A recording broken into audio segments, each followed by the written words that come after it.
I wanted to talk a little bit about something that's come out from the Director of National Intelligence Office that is called a Threat Assessment and Threat Management Toolbox.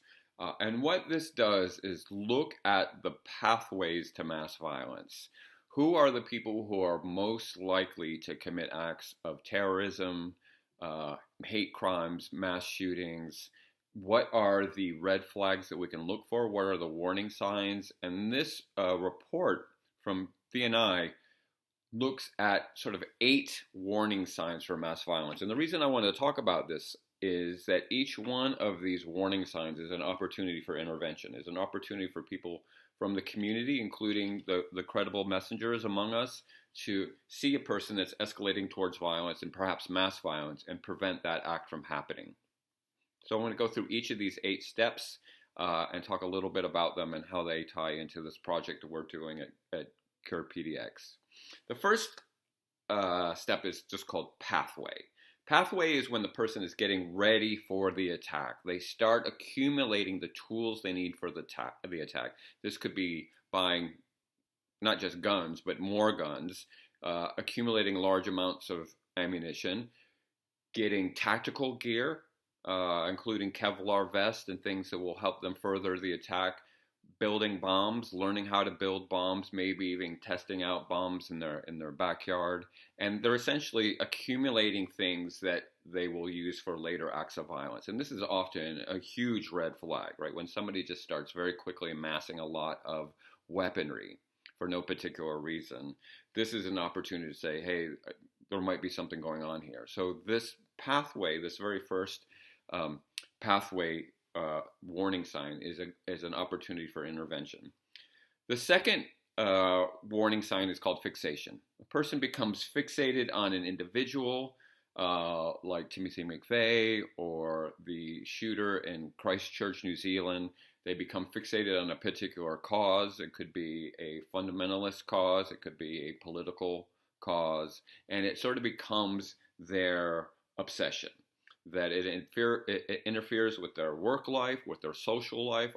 Everything is focused on this particular thing that's driving them. It might be pushing them towards violence. So you'll see, often we'll see when these folks have been identified after the fact that they were loners.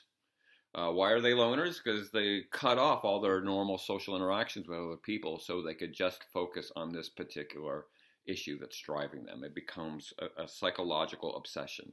So that's fixation. So there's an opportunity there, again, for intervention if we know someone who is so fixated.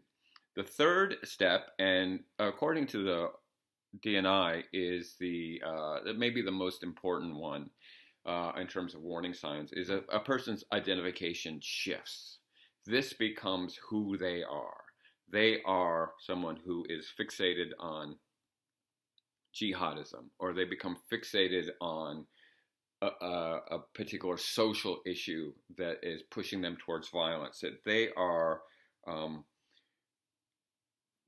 really, really becoming obsessed with mass shooters or school shooters, that this becomes sort of their identity now. And people who are close to that individual can see that identity shift. Like, what happened to this guy? All of a sudden, all he talks about now are mass shootings. This is completely fixated on it, and he sees himself like those people. So we see kind of an identification with other actors who have perpetrated mass violence in the past. So that's also a red flag to be looking out for.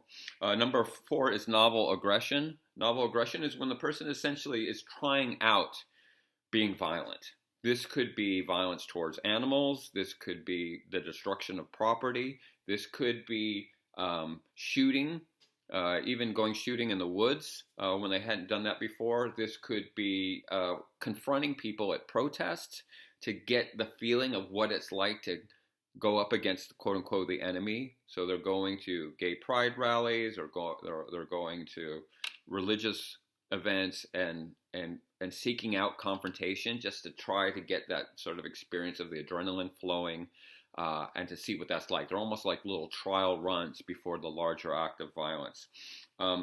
Number 5 is the energy burst. Sometimes these people sort of go dark from their online lives. They spend all this time accumulating plans and information and things that they need online, and then they just sort of drop off online and start acting very busy in the real world, including accumulating weapons. This could be scoping out potential target sites. They're doing sort of reconnaissance. They are buying things that they need, including maybe a vehicle for an escape plan, or they're sort of engaging in things in the real world that will help them further their attack. So they're kind of, all of a sudden they just get super busy, and their on the ground behavior increase. The sixth one, and this is one that we've been talking a lot about lately, is leakage. That these folks tend to want people to know what's about to happen. This could be online. So we've seen a number of manifestos appear online of people who are, including those that idolize past shooters, about what their worldview is and why violence is needed. This could be just telling friends, hey, watch the news on Tuesday, something big is going to happen. Usually there's some type of sharing of the plan in the days leading up to the plan, either online, hey, something big is about to happen, and here's my picture of the world, or in their personal circles, which is another opportunity for intervention. And this is a really important one, because we know from the FBI that around 80% of domestic terrorist plots that have been broken up because people have come forward to say, hey, I've got this friend, and they told me that something bad is about to happen. Or I've got this workmate, and all they're doing now is, instead of working, writing this manifesto for acts of violence. So leakage is a really big one.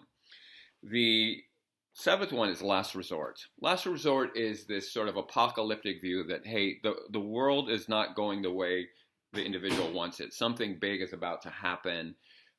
It's out of my control. I'm just a soldier in this fight. I'm just here to make the world right, and if I don't do it, everything is going to go to hell in a handbasket. So I have to act now. And so there's this notion of desperation, this sort of apocalyptic picture that, hey, everything is about to break loose, and I have to act. This is the last chance to save humanity, or at least their version of who's important.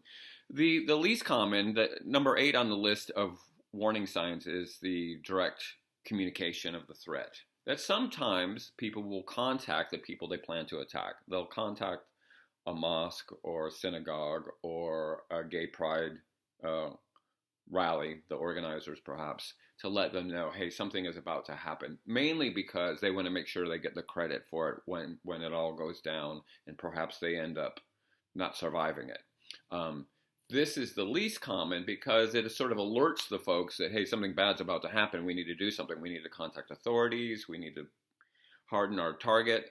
We need to maybe even arm ourselves. And so it's not as common as something like leakage or the kind of last resort state, or the pathway, the building up towards it. But it is something that has presented itself as an opportunity to say, oh, okay, we need to intervene right now. We need to intervene right now. This person's escalating and planning violence.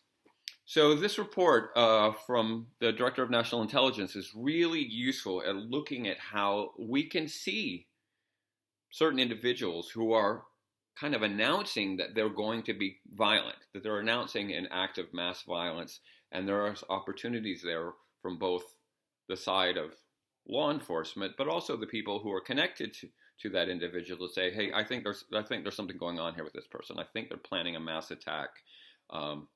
We can intervene personally. Hey, let's talk about this before you do it, but also in terms of alerting authorities. And I think it's a very useful set of indicators to look at when we're trying to figure out who is, and maybe more importantly, who is not escalating towards violence. I hope you found this useful. This is one of many videos that we're putting out to help people figure out ways that we can prevent violence in our communities, both extremist violence and interpersonal violence, that we can de-escalate and find non-violent ways to move forward. Please check us out at curepdx.org and be watching for more videos.